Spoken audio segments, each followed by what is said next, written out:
Good morning. Good to see everyone. Welcome to the multi-platform service of Tri-County Unitarian Universalists based in Summerfield, Florida. We acknowledge that we occupy the ancestral, traditional, and contemporary lands of the indigenous Florida peoples. I am Liana Barnes. I'll be your service leader today. Hello to our members and friends, and a special welcome to those who might be visiting us for the first time. Unitarian Universalists are united not by a creed of shared beliefs, but by a covenant of shared values. We celebrate that we do not need to think alike to love alike. It is our respect and encouragement for each other's diversity of thought that truly binds us together. For the service, for the curious and the seekers, Unitarian Universalist values and covenant may be found on your order of service and also at our website, triuu.org. Our newsletter can be found there as well under news and events. We have announcements, but first, mute your cell phones, and I also know you can put it in airplane mode if that's more convenient. If you're looking for our minister, Reverend Christina, today, she will be here next week back in the pulpit. Our announcements as follows. This isn't really important, some of these. On Wednesday, June 17th, you will have a unique opportunity to catch a glimpse beyond the headlines and into the lives of real people, not just statistics on a page. Filmmaker Monir Sher will screen a film about his own family. It is called Gaza is Our Home. This documentary stands as a testament to the humanity behind the casualties of the Gaza conflict, providing audiences with a rare glimpse into the emotions and resilience of those trapped there. After viewing the film, Monir will FaceTime with members of his family still in Gaza. Please mark your calendar and plan to attend this one-of-a-kind event. Joyce Mills will now tell us about today's Fifth Sunday special contribution. Morning. When there is a fifth Sunday during the year, the social justice team has a special collection for a 501c3 agency in our local communities. This month, though, we decided to have a special collection for the minister's discretionary fund. And to paraphrase a former president, ask not what Triuu can do for you. Ask what you can do for Triuu. Some of us need assistance occasionally, and the minister's discretionary fund is there to see that person through a rough time. Give what you can for this special collection. Make a difference with your Triuu neighbors. Thank you.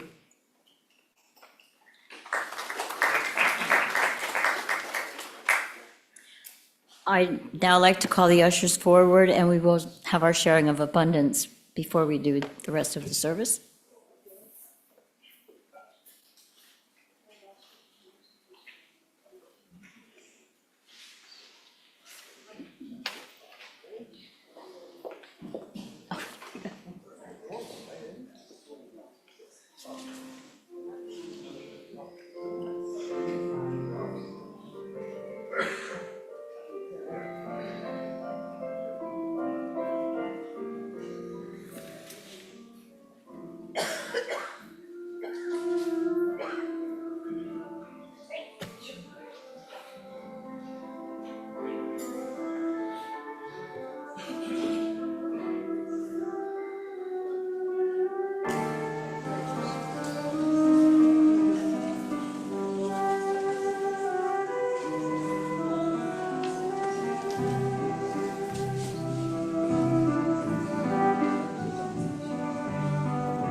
The service proper, we will recite our mission statement.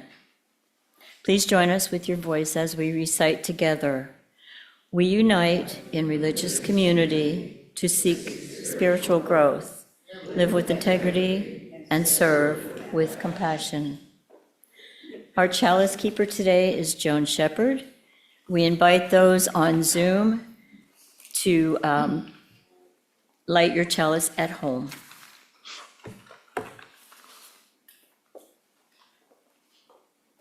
As we light our chalice today, hear the words of Roy Bennett. Enjoy every step you take. If you're curious, there is always something to be discovered in the backdrop of your daily life.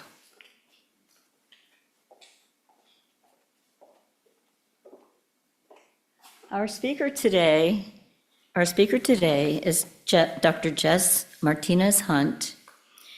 She is a UU religious professional, a conflict engagement coach, co-founder of Trans And, where they support trans folks, justice workers, and faith leaders in building communities rooted in care, connection, and courage. Their work centers on covenant, conflict, and what it takes for people to stay in a relationship when things get hard. Jes holds a doctorate of ministry and is a librarian who creates spaces where people feel connected and able to grow. The mission of it is nurturing and joy within the trans communities, and it weaves networks of care. I would now like our guest speaker to give us a message for centering. Good morning. So I'm going to do a guided meditation today. As we take this time to share breath together, let your whole self arrive just as it is. Bring whatever you brought with you today, the tenderness, the tiredness, hope, the tiny spark of readiness, the beautiful, whole, inconvenient human mix. You are here, breathing, human, still becoming. Imagine somewhere within you there's a small seed. Maybe it's a seed of curiosity, of wonder, a seed of courage, a seed of something still unnamed. Notice it quietly there. It holds more life than something so small should reasonably be expected to hold. Take a breath. Gently ask yourself, what question is alive in me right now? What has been waiting at the edge of my awareness? What is still unfolding in me? What part of my life, my spirit, my relationships, or my community is asking for care, for patience, for light? Let the question remain open. Some questions need companionship before they become clear. Some growth begins underground. Some beautiful things begin quietly.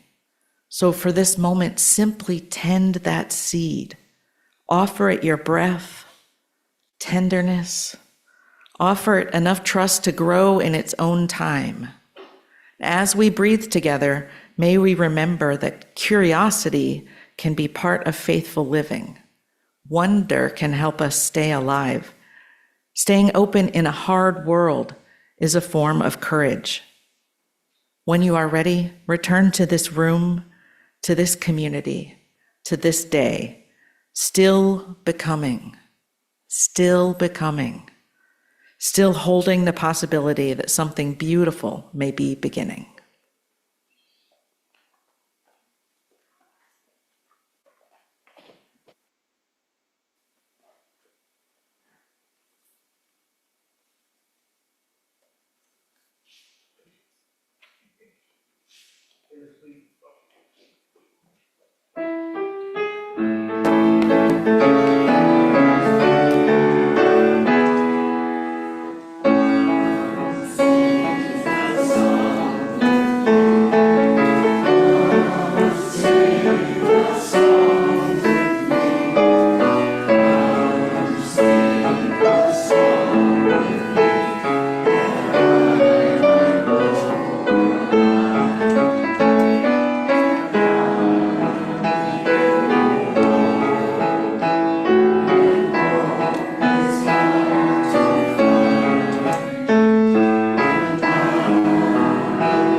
Up today will be in the form of a video.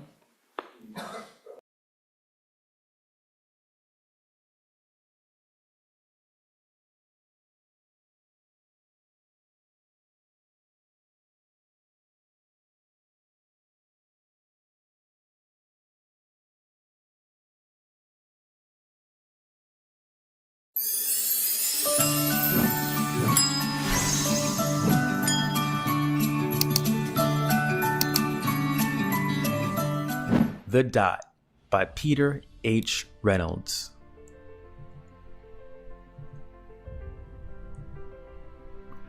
Art class was over, but Vashti sat glued to her chair. Her paper was empty. Vashti's teacher leaned over the blank paper. "Ah, a polar bear in a snowstorm," she said. "Very funny," said Vashti. "I just can't draw." Her teacher smiled. "Just make a mark and see where it takes you." Vashti grabbed a marker and gave the paper a good, strong jab. "There." Her teacher picked up the paper and studied it carefully. She pushed the paper toward Vashti and quietly said, "Now sign it." Vashti thought for a moment. "Well, maybe I can't draw, but I can sign my name."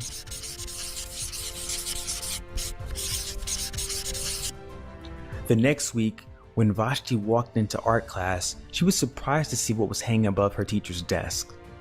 It was the little dot she had drawn, her dot, all framed in swirly gold. I can make a better dot than that. She opened her never-before-used set of watercolors and set to work. Vashti painted and painted. A red dot, a purple dot, a yellow dot, a blue dot. The blue mixed with the yellow. She discovered that she could make a green dot. Vashti kept experimenting. Lots of little dots in many colors. If I can make little dots, I can make big dots too. Vashti splashed her colors with a bigger brush on bigger paper to make bigger dots. Vashti even made a dot by not painting a dot.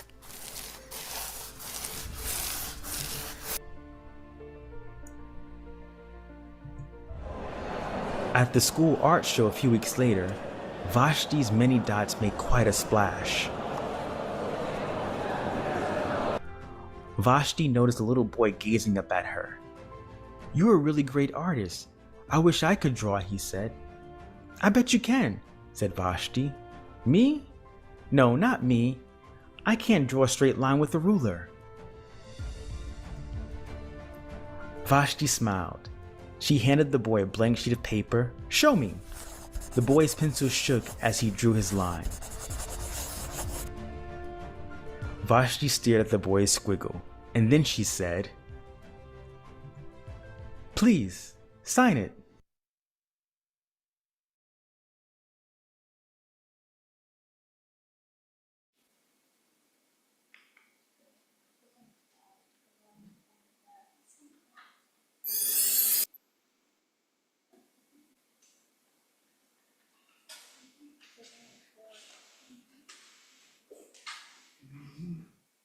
We will now sing our response, Spirit of Life.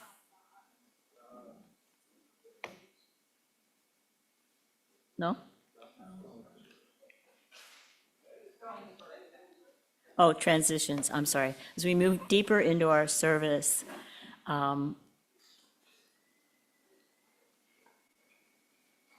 we will collect several stones, so you can please come forward. You want to consider transitions, the joys, sorrows, and concerns that we experience in life's journey. There are 3 bowls of stones of different colors, representing the gratitude of joy, the grief of sorrow, and the hope of concern. After those present have placed stones in the water, Our ushers will place stones from each of the bowls into the water on behalf of those who are not physically able or have chosen not to and who are unable to come forward. Those online are invited to type into the chat to express what is in your heart. When all the stones have been mingled in the water and all have shared, we will take a moment for silent meditation or prayer. As the sound brings us back into the community, then we will sing Spirit of Life. You may now come forward, ushers, please.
Let us take a quiet moment, and then we will sing our response.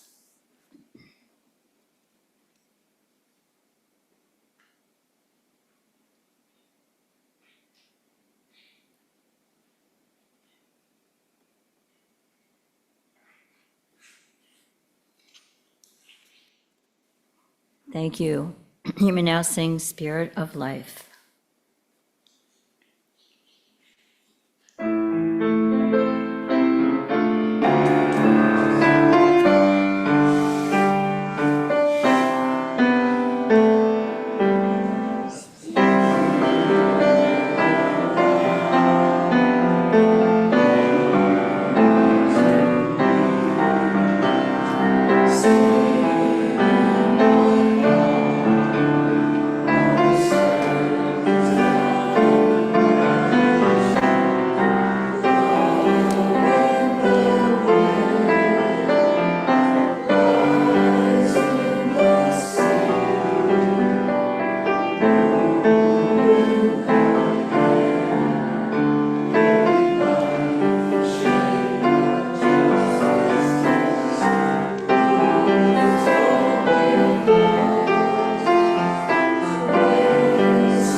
We will now move into our service. We are looking forward to our message from the Dr. Jes Martinez-Hunt.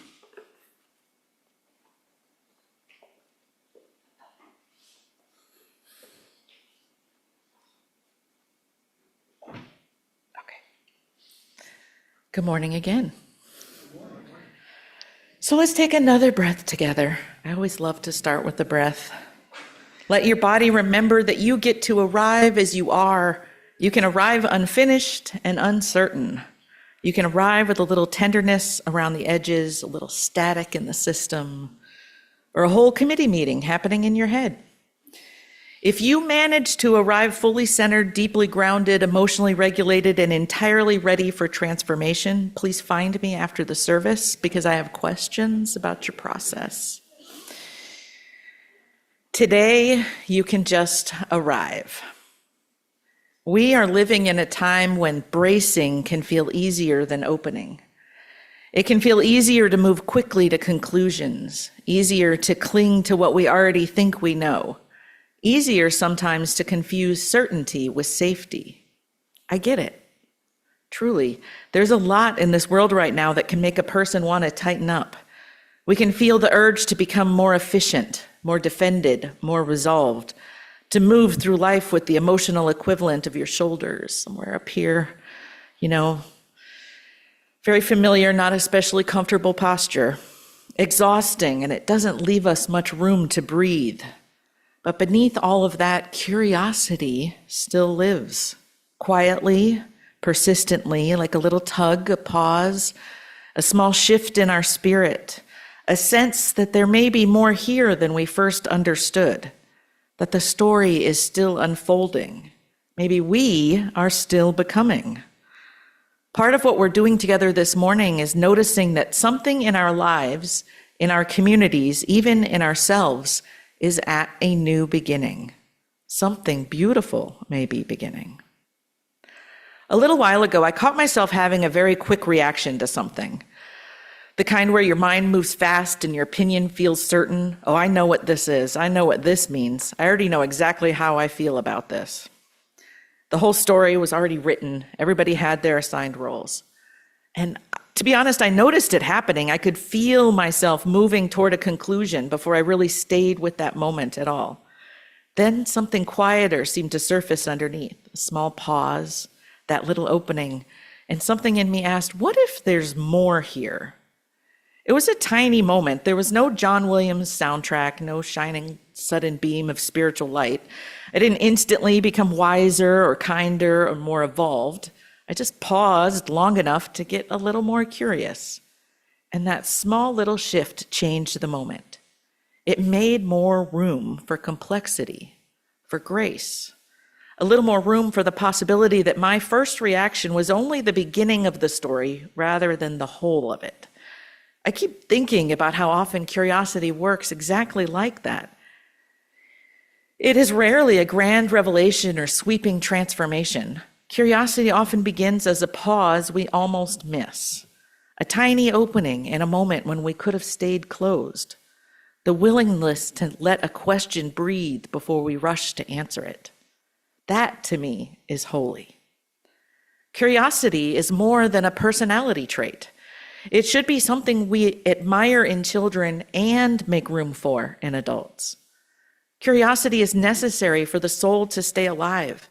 It's one of the ways we remain open to revelation, open to one another, open to transformation, open to the possibility that love still has more to teach us. Unitarian Universalism is built for this kind of spaciousness. Ours is a living tradition. We speak of ongoing revelation because we trust that wisdom is still unfolding. We trust that truth is often larger than any one person, any one doctrine, any one generation can hold on its own.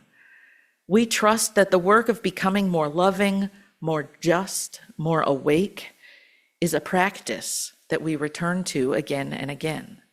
And that is one of the reasons I love this faith. It leaves room for growth. It leaves room for complexity, for humility. It embraces the possibility that there's always more to learn, more to unlearn, more to notice, more to repair, more to imagine. We gather together because we are still growing, because we are still learning. We gather together because if any of us had this fully figured out, this would be a very different kind of world and a very different faith community. Curiosity is a part of how we live into that. Curiosity keeps our faith from becoming brittle, keeps the community from shrinking into sameness, keeps love from becoming shallow. We can find it in our shared values. Curiosity helps us live into transformation. Change usually begins with a question, a willingness to notice that something in us or around us is asking for more life. Curiosity helps us live into pluralism. Honoring many truths requires enough humility to know that our own perspective is merely a part of the picture, not the whole canvas. Curiosity helps us live into interdependence. It reminds us that we need each other. We need each other's stories, each other's wisdom, each other's way of understanding the world. And at the center of it all is love, that living force that asks more of us than fear ever could. I think sometimes people imagine spiritual maturity as becoming more solid, more finished, more sure of ourselves. And some of that is true. But I hope that as we grow, we become more grounded. I hope we become less easily thrown around by every passing thing. And I believe spiritual depth asks for something tender too, the capacity to stay open without falling apart, to stay teachable without disappearing, to remain grounded enough that a new question does not feel like a threat, to let complexity exist without immediately trying to flatten it. That kind of steadiness takes practice. There are times and places where people are under enormous pressure to become smaller, quieter, more guarded, more self-protective. In these moments, curiosity can become a kind of spiritual steadiness, a steady refusal to let fear have the final word about who we are, how we love, and whether we remain open to each other's humanity. In a world that moves quickly and so often rewards speed over depth, curiosity helps us reclaim spaciousness. Our lives are meant for more than reaction. Our spirits need room for reflection. There is still room for imagination, still room for surprise, still room for becoming transformed. Either way, curiosity helps us stay interconnected. And that shapes our individual lives and our life together. Every interdependent community needs practices that help us remain open to one another. Curiosity is one of those practices. It helps us resist the temptation to reduce each other to first impressions, easy categories, old stories, or neat roles. It reminds us that there's always more to a person than what we know at first glance, more to a community than what appears on the surface, more unfolding in a life that can be known from the outside. Curiosity lets us ask better questions. Instead of what's wrong with you, we can ask, what has shaped you? Instead of how do I win this moment, we can ask, what is needed here? Instead of how quickly can I decide what this means, we can ask, what might I be missing? This shift changes the whole atmosphere of our relationships. It changes how people experience us. It changes whether they feel managed or met, whether they feel like a problem to be solved or a person to be known. There are times for boundaries. There are times for clarity. There are times when love sounds a lot less like wondering and a lot more like telling the truth plainly. Curiosity holds all of that because curiosity deepens conviction. It keeps conviction from becoming cruelty. It keeps our values from becoming weapons. Curiosity says, I know what I value and I'm still willing to learn. I can be rooted and still open. I can honor my own humanity while making room for yours. That kind of curiosity is spiritual discipline. It's one of the ways we practice being a people shaped by love rather than by fear. And it is also, I think, one of the ways transformation truly begins. Which brings me to the image at the center of my message, that seed. Curiosity is so often seed-sized. It arrives small, quiet, easy to overlook, maybe a question, a little nudge, a moment when something in us says, wait, there might be more here. That is how a lot of important things begin. A seed doesn't look like much. It looks small, quiet, unfinished. If you judged it only by its surface, you might miss its power entirely. It seems so ordinary. And yet inside of it is life, possibility. Inside there's a future taking shape. Curiosity is like that. It plants something before we know what it will become. A question can rest in the soil of a life for a long time before anything visible appears. At first, we may have no idea whether what is growing is courage, honesty, grief, joy, healing, a deeper sense of self or sense of purpose. We may have no idea whether the question is inviting us towards rest or change, release or commitment, or some entirely new way of imagining our lives. We just know that something has begun to stir. Some things grow because we tend them. A seed needs attention more than control. It needs conditions that allow life to emerge. Soil, water, light, time. Curiosity needs tending too. It needs enough spaciousness to ask a real question. Enough humility to admit we do not yet know. Enough tenderness and trust to let something honest rise toward the light. It's true in a person, and it's true in a congregation. In community, curiosity can become the soil where trust deepens, relationships mature, and imagination expands. Love can be the sunlight. Shared practice can be the water. And over time, something begins to bloom that could not have been manufactured by force. Transformation is rarely as glamorous as we want it to be. We love stories where everything changes all at once, dramatic clarity, where the next right thing appears with a little chime. We know that's not how it goes. Most of the transformations that matter are much slower than that, quieter, more ordinary, more hidden. Transformation looks like finally finding the courage to ask a question you've been avoiding. It looks like loosening your grip on an old certainty, becoming a little less reactive, making enough room in yourself for another person to surprise you, staying open when it would feel easier to close, making just enough room for wonder to survive. It's certainly less flashy, but it's authentic and it's enough. Sometimes it looks like choosing openness when everything around us pushes urgency, like following a question into territory we have never explored before, like letting wonder widen what we thought was possible. Sometimes it looks like trusting that even in unlikely places, something can bloom. Notice where curiosity is trying to grow something in us and meet that growth with care. Gently ask yourself, where is curiosity already alive in me? Where is it actually quietly already present? What question has been lingering? What possibility keeps tapping at the edge of my awareness? What part of my life is still unfolding?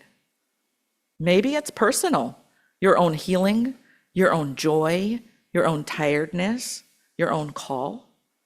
Maybe it lives in a relationship or in your spiritual life. Maybe it lives in what this community is becoming. Maybe it lives in what the wider world is asking of people who still believe in love, justice, and human dignity. You get to let those questions breathe. You get to let them unfold without turning every meaningful question into a plan by this afternoon. Thanks be to whatever is holy, because that sounds exhausting. Some questions are meant to be accompanied. No seed is meant to be dug up every 15 minutes so we can check to see whether we're doing it right. They're meant to be trusted, tended, given what they need, and allowed to grow.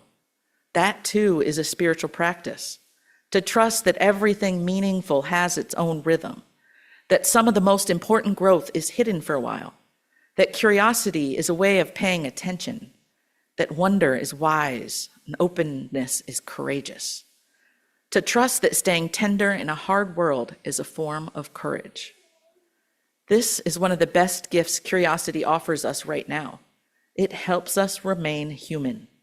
It helps us remain relational, capable of surprise, capable of compassion, of change. It reminds us that our lives are still unfolding, that our communities are still becoming, that love is still alive, that revelation is still possible, that something beautiful may be beginning even when we can only sense its first green edge beneath the soil. It's an invitation to just become a little more curious, a little more willing to lean in when something in you says, wait, there may be more here. To stay with the question long enough for it to teach you something. To let yourself be surprised, even if being surprised is currently nowhere near the top of your list of preferred spiritual experiences. A little more willing to trust what curiosity grows. So let's take one more breath together. Remind yourself that you are here, you are alive, that your life is still unfolding. So as I finish, I offer this blessing. May curiosity meet you where you are. May wonder widen what you thought possible. May you have just enough courage to follow the what if a little further. Something is already growing, even if you cannot quite see it yet. Something beautiful may be beginning. Amen, Ashe, and blessed be.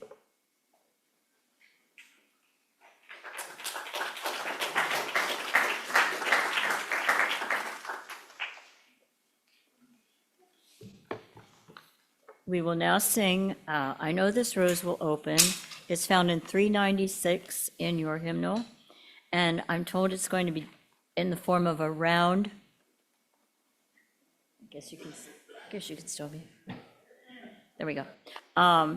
So Helena is going to come up. We're going to divide into two sides. Our organist will play it through first. Then we will all sing it together. Yeah? Okay. And then this side will sing first. Am I doing that right? Okay. And then this side will be led by Helene. So everybody find 396. And because of the change of the order of service, I don't think we got to hear Claire de Lune by Claude Debussy. So perhaps Tom can work that in sometime before the close of the service. So right now, though, we're going to sing the song, I Know This Rose Will Open. Please stand as you're willing and able. Oh, that's true. It'd be And better to see everyone. he'll play it alone first.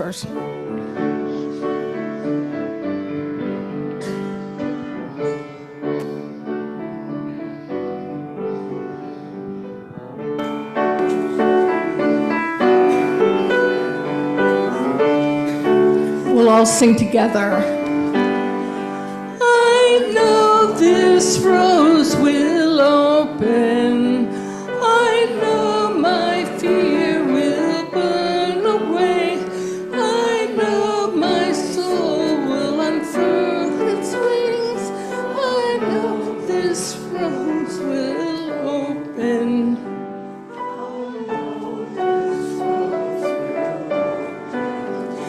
I know this rose will open. I know my fear will turn away. I know my soul will unfurl its wings. I know this rose will open. I know this rose will open. I know my fear will burn away. I know my soul will unfurl its wings. I know this rose will open.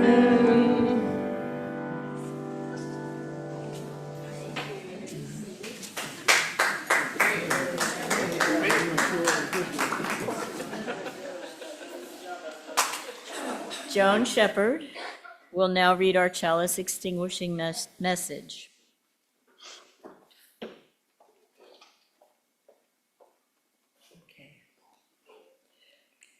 It is this way with wonder. It takes a lot of patience It requires that we be curious enough to forego our small distractions in order to find the world, by Amy Nezhut.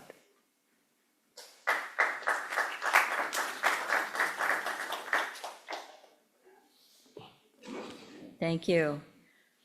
I invite anyone at this time who has just begun to visit with us and who wishes to do so to please stand and introduce yourself. Raise your hand to do this. We have our ushers will bring a mic, and just speak directly into the top of it so there's no difficulty hearing you.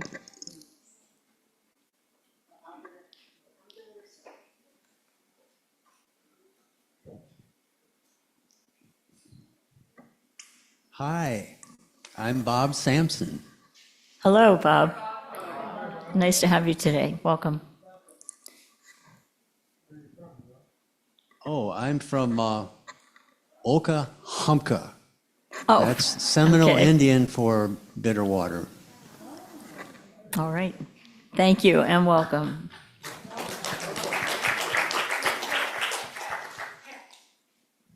Some more guests? Right. Hi, everyone. My name's Kay, and this is my family, my husband Derek, and Callie and Dane. We're from Ocala for the past few years. We're actually from South Carolina, and he was military, so we were in Texas and now Florida. So I think we found a home, and thank you for having us. Thank you. Welcome. Anyone else? If you would like to receive regular communications on upcoming TriUU events, fill out a guest card. They're found in the back after the service. On August 11th, there will be a class for those wanting to know more about TriUU. So you can sign up at the table in the back of the room. At this point, we'd like to invite our congregation to have some comments and reflections on the service. Again, if you would like to make a comment, we're interested to know how you experienced the hybrid service and what you took away from it. Again, speak into the microphone, and we will have an opportunity for those on Zoom to raise your hand to speak or type your comment into the box, into the chat box. Share your name. Speak directly into the top of the microphone. And if you would like to be seen by the congregation, the people that follow us on Zoom, please come directly in front here and you will be seen. Thank you. Keep comments on topic.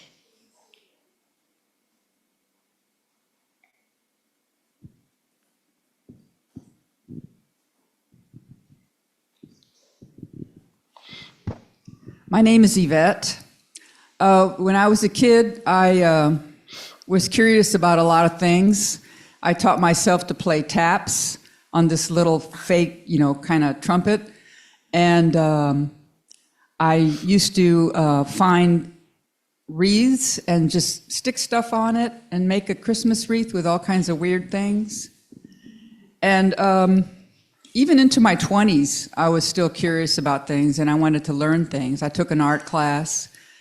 And then somewhere along the way, I just got stuck. So I am really stuck and not curious about things, not that interested in things. And I spend a lot of time watching TV. So Jess, this is for you. What do I do? No pressure.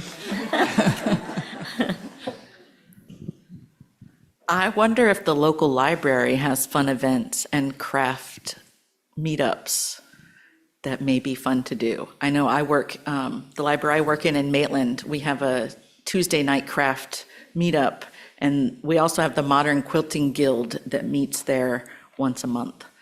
Crafting is art, and creating art and play is a super important part of our existence. So just find some craft supplies and start playing again. Keep going. Should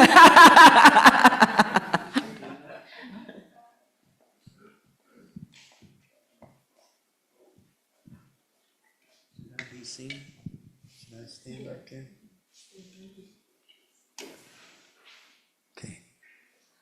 I'll share a bit of wisdom. When I was 16 years old, I ran into a quote by Emerson, and it is still the best single line I have ever heard in my life. Emerson said, "The best use of life is to use it for something that will outlast it." That was probably referring to art or music that lives on after you, but I never saw it that way. At 16, I decided I was going to seek eternity.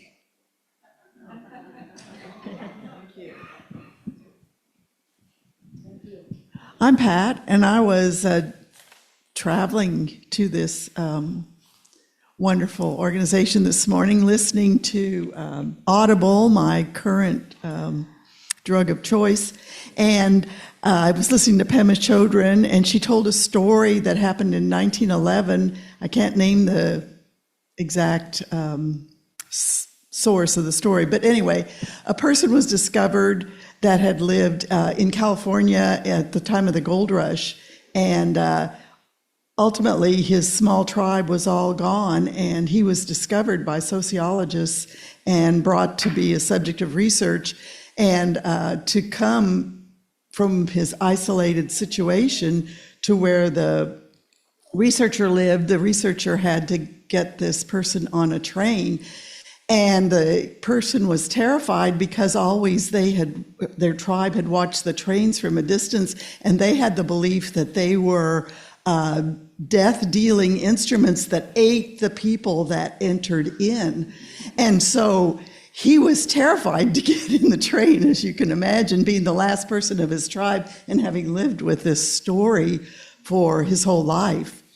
And he didn't even have language. They didn't have language they could share. Ultimately, sometime later, the researcher and this person were able to communicate. And the first question that the researcher asked the person was, when we were coming to where we are now and you were asked to get on the train, how did you do it? Because he'd known of this myth. And the person said this: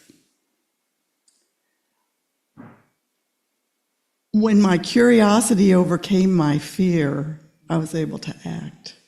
When I was more curious than fearful. So there it is, Yvette. Get curious, baby. Sounds good. Thank you.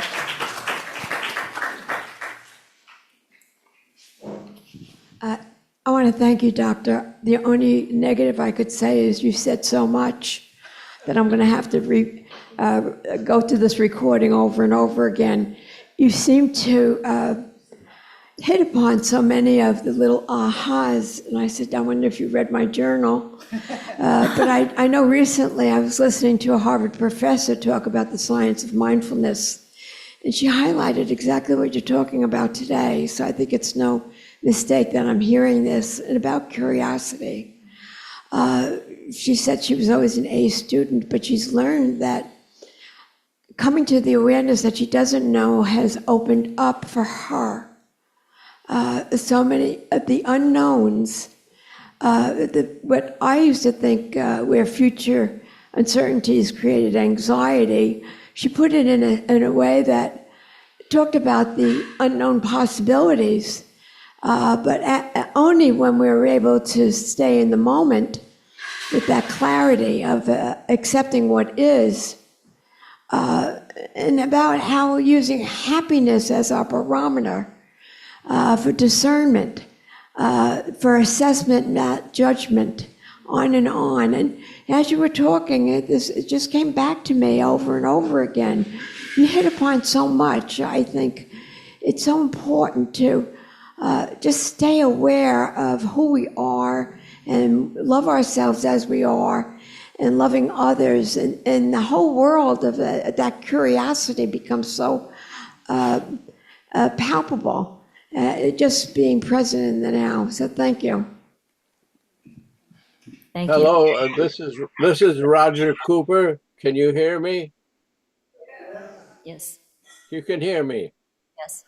I thought that the lecture that you gave, Doctor, is a good lecture, but what was missing were some incidents that where you followed your curiosity, where you stepped back and did not know what was going to unfold, but were surprised by the outcome. What was missing was a human contact. It was a wonderful lecture, full of ideas, was consistent, but the humane part of you did not come through.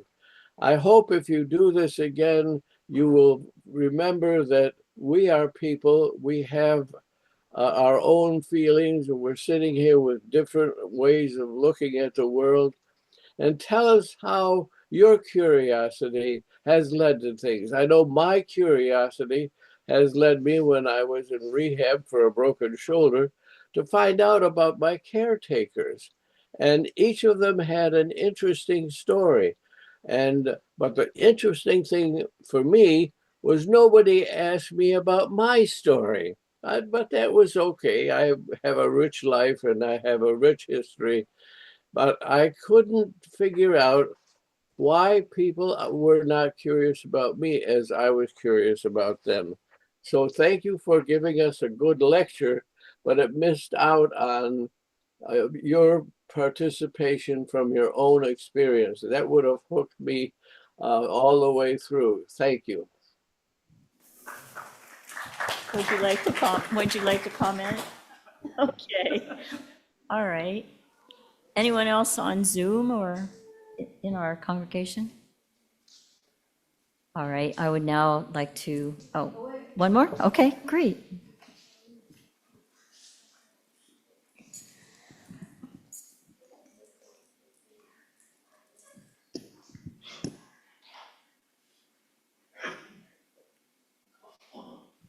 I'm Ginger. Maybe you shouldn't have seen me, but I wonder what is the origin of a very prevalent statement when you hear the word curiosity. Curiosity killed the cat. So, what do you think? I have to Google that.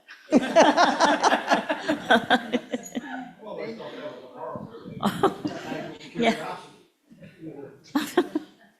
I think cats are very curious. If you put something on the floor, they'll come and look at it. They're very curious, and then they might get into the wrong place and they die, so their curiosity killed the cat. All right. Another mic? We have another comment over here? Hi, Kay again. I just wanted to say that it's very human to go in the motions and to get comfortable. And I think that as we, live our lives and become more of ourselves and be intimate with ourselves, it's really important to take a step back. And I think that mindfulness, along with the intimacy of getting to know yourself, can take you really far in curiosity.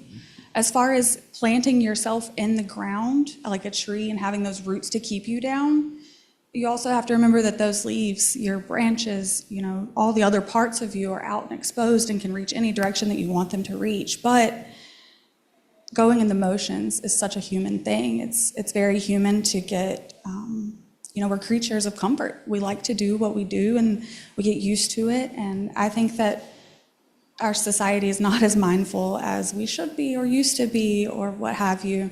And taking those moments to be intimate with ourselves lets us know ourselves better in order to, find what curiosities we want to meet. So I think that may have been directed toward you just a touch.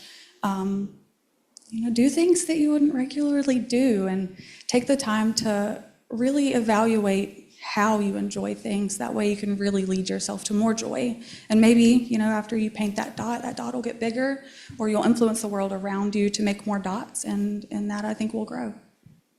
Thanks, everyone. Thank you. Helene? Hi, can you hear me? Someone, yes. I just want to say that in Peace Friday Youth Services, we are privileged to have wonderful, wonderful ministers and visitors come and talk to us. But I just have to tell Dr. Jes that She articulated so beautifully so many things in her presentation today that I found it to be jaw-dropping, the way that she was able to express. I mean, even the graphics that she drew with her words were eloquent about our feelings, about our experiences, real or imagined. And I want to thank her. Thank you so much for coming, and I hope you'll come back, and you brought a great deal of joy to me today. Thank you so much. That's it. Thank you.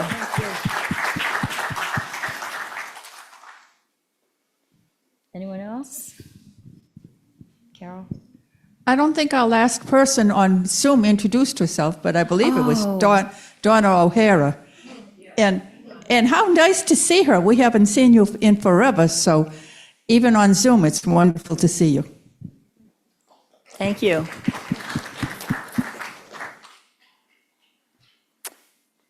Well, thank you very much for your comments. We will now close with our benediction.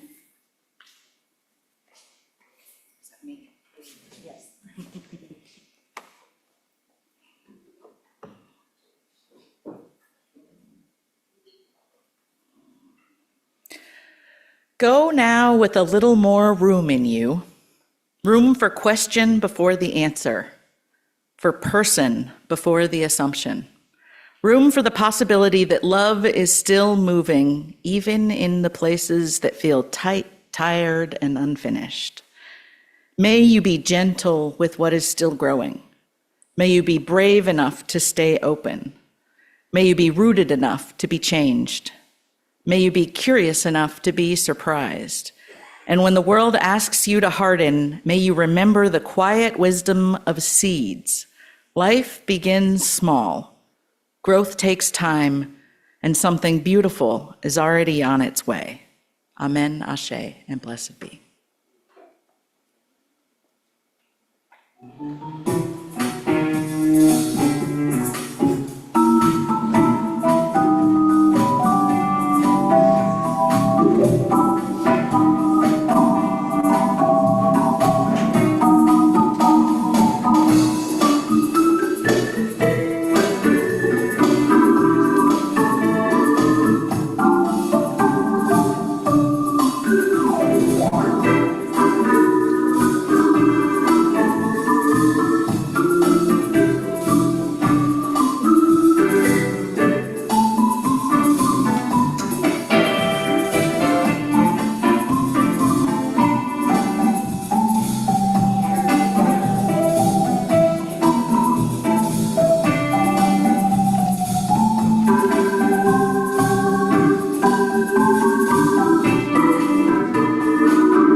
Near the bookshelves to coordinate with others if you would like to go out for breakfast. Some of our members do that. The Zoom room will stay open for 20 minutes. Thank you.